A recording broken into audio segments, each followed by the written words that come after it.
suis le CEO et fondateur de Pixel One Studio. J'ai créé cette entreprise en 2005, donc tu as presque une quinzaine d'années d'existence effective sur le marché de la com et de la production. L'historique interne, en fait, au départ, qui m'a entreprise, à l'époque, on travaillait beaucoup sur les projets d'immobilier, donc les visites virtuelles, les images fixes pour les décorateurs, etc. Dans le monde de la com, pour créer de la 3D pour les affiches et très vite, le monde de l'animation 3D pour créer du contenu animé dans les spots publicitaires, dans des films aussi d'entreprise, etc. On a eu la chance, on a des annonceurs que je remercie d'ailleurs aujourd'hui beaucoup, qui nous ont donné notre chance pour mettre en valeur ce qu'on sait faire. On a la liberté totale de travailler sur nos propres, on va dire, concepts. Notamment ce qui s'est passé avec la campagne de l'Akhdar pour la marque Duo, ce qui s'est passé aussi avec Attack, avec Asonor. Donc tout ça, en fait, c'est des concepts qui ont été créés par Pixel One pour ces annonceurs-là. Et ces concepts-là ont eu la particularité de recevoir des prix nationaux et internationaux. Par rapport à tout ce qui est l'Akhdar, Attack, ils ont reçu en fait des prix de meilleure réalisation publicitaire dans les Pro d'Or et ont été shortlistés au Festival de Cannes et à Dubai Links. Par rapport à Sonor, par contre, on n'a pas reçu de récompense nationale, mais on a reçu en fait des récompenses internationales. Notamment en Angleterre, il y a eu un événement qui récompense les meilleures réalisations par rapport à un certain nombre de marques dans le monde de l'industrie pharmaceutique. Et c'est la Tunisie, via la campagne Asonor, qui a reçu le meilleur prix.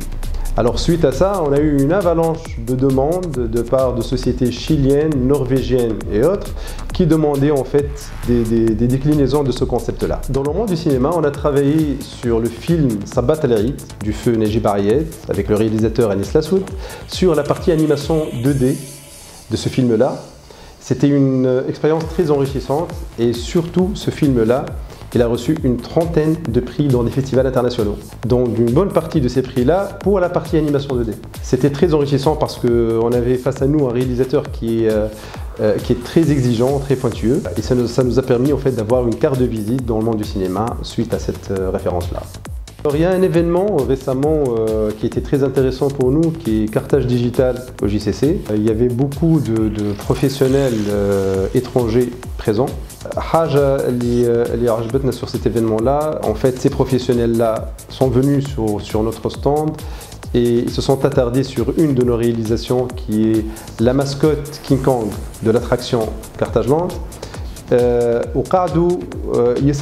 Techniquement, comment on a fait les choses, comment on a créé la fourrure, comment on est arrivé à ce résultat-là. Et là, ça m'a mis la puce à l'oreille en disant que ce qu'on est en train de faire, il est à la pointe de ce qui se fait à l'international.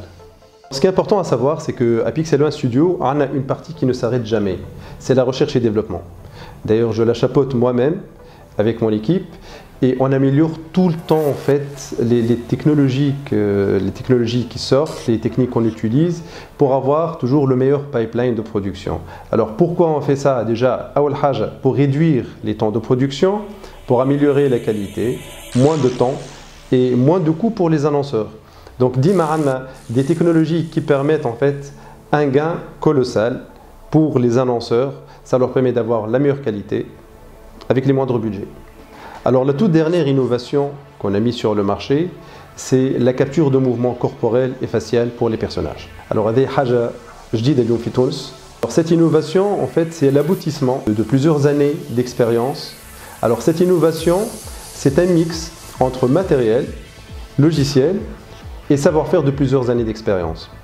Alors l'aboutissement grâce à l'implication de l'équipe, une équipe qui est assez solide et assez impliquée en fait dans ce qu'on est en train de faire. Au Lyoum, on a pu concrétiser en fait ce travail-là dans une émission télé il y a un mini-show qui passe à Al-Hiwar Tounsi où on a créé le tout premier avatar chroniqueur, on va dire. C'est une chroniqueuse 3D animée dans cette émission-là. Alors, ce n'est l'innovation en tant que telle, la technologie Hedi, ça nous a permis de réduire considérablement les temps de travail. Un animateur 10 jours de travail, nous on le fait en moins de 24 heures. La maîtrise et la mise en place de ces technologies va nous permettre de pouvoir créer beaucoup de contenu assez rapidement et avec une très bonne qualité de rendu au final. C'est réduire les temps de travail au profit de la qualité finale et au profit d'un gain de temps colossal. Alors à noter que cette technologie, c'est une technologie أقدم des années التالي pour la production d'une série animée Fedzaïr, l'inspecteur Mergo, qui est passée en 2 saisons. D'ailleurs, c'est la toute première série en 3D de l'histoire de l'Algérie. Alors pour les développements futurs, on compte vraiment aller plus loin avec cette technologie et créer un pôle en Tunisie pour la capture de mouvement pour l'international. Il y a une demande que ce soit l'industrie du cinéma, l'industrie des séries animées et l'industrie des jeux aussi. En Afrique, il n'existe pas encore de vrais studios de capture de mouvement.